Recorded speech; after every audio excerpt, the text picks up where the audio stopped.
एकीकडे भाऊच्या धक्क्यावर अनुश्री आणि रुचिताला रितेश देशमुखचा थरारक रूप बघायला भेटला आहे, तर दुसरीकडे याच भाऊच्या धक्क्यावर रितेश देशमुखने दिव्या शिंदेला काही अशी चेतावणी दिली आहे की चक्क रडली आहे दिव्या शिंदे.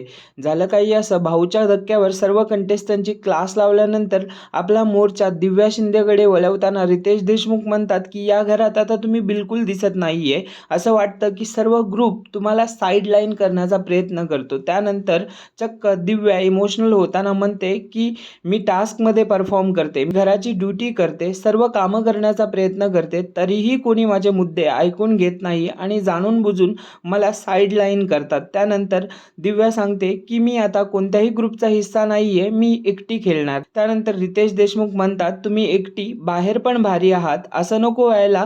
तुमचा प्रोमो जितका चांगला होता, फिल्म तितकी जास्त फ्लॉप. सोलो खेळा. त्यानंतर दिव्याही ॲग्री करते. वेळ तर रितेश देशमुखने दिव्याची केली आहे कान उघडणी. आपल्याला काय म्हणायचं आहे यावर?